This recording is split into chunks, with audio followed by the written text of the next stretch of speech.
There's a place in the Scottish Highlands, it's so peaceful, time just melts away.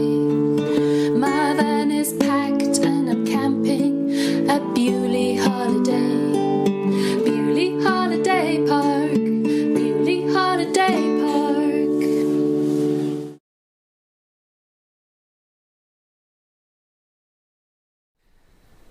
I'd like to take a few minutes to talk about a subject which has become understandably controversial in the last couple of years, and that is wild camping.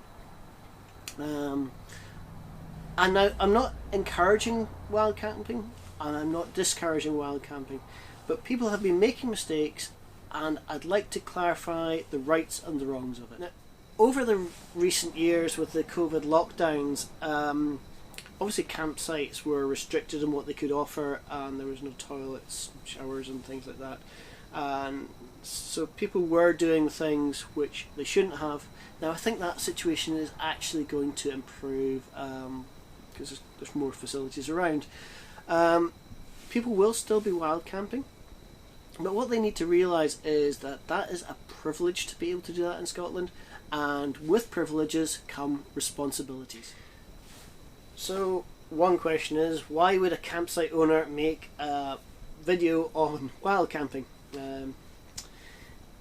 We at Beauly Holiday Park have got a very, very experienced team, and we get asked for advice on all sorts of topics, and wild camping is one of them. And it would be quite disingenuous of us to just say that's at campsites and that's all you can do when that isn't actually the case. We would never give advice on specific locations for wild camping, we'll just give general advice. We also have a motorhome rental business. We have to advise those customers on what they can and cannot do.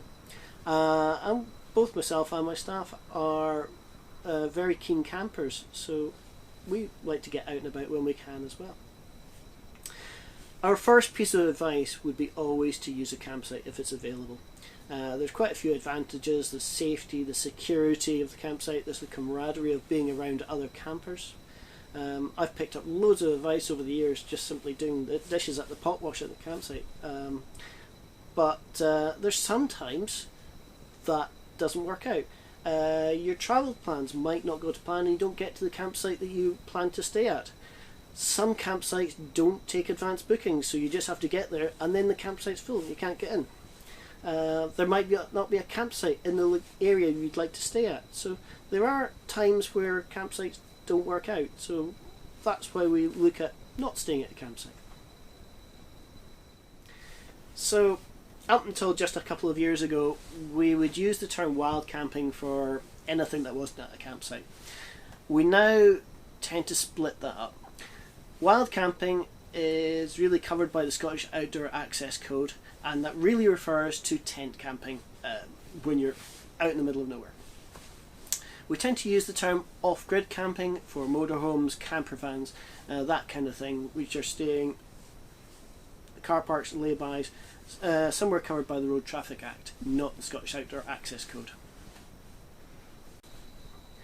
Okay, so one of the things that I regularly see on social media is the Scottish Outdoor Access Code does not cover motorised vehicles, and that is absolutely 100% correct. You are not permitted to drive a vehicle off the highway onto private land to camp. What the Scottish Outdoor Access Code does cover is tent camping on unenclosed land, so not on farmland with crops or somebody's garden unless they've given you permission, or a business premises. And also it doesn't cover roof tents because that's obviously on a vehicle, so you'd have to drive off the road. So where can we stay with our motorhome or our camper van that's not at a campsite? Many car parks will allow it unless there's local restrictions. Again, laybys possibly.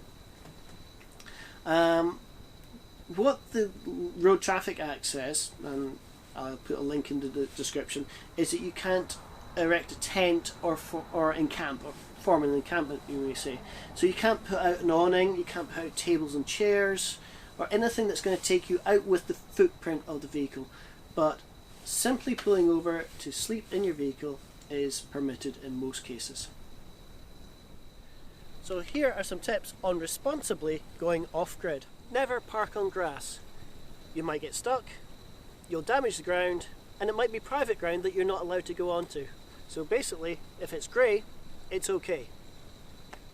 A car park is a much better option than parking in a lay-by, but watch out for local restrictions. For your safety, it is better being on a separated lay-by so you're away from the road. When you stop in a lay-by, always park towards the front in case a large truck or something needs to come in behind you. But remember to leave enough room for them to get out. Please don't park beside graveyards. It is really wrong. Unless you've been given specific permission to do so, don't park in front of somebody's house. You should be at least 200 metres away from any residence. Never park in front of a gate. A large farm vehicle may need access. If you have pets, keep them under control. There may be sheep in the area, and always pick up after them. Don't put out tables and chairs, and don't pull out awnings. That's a no-no.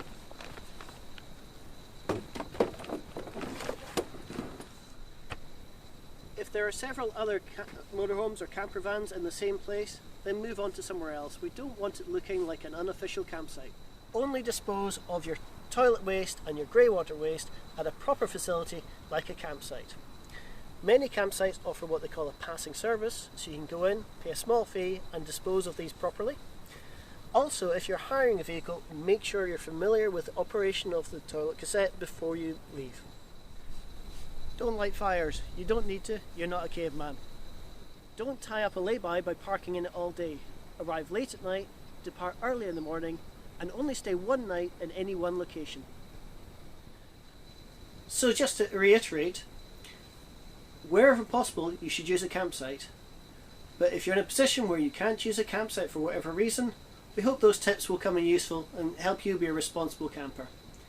Remember the final 3 golden rules of camping? Take nothing but pictures, leave nothing but footprints, and kill nothing but time. My van is packed and I'm camping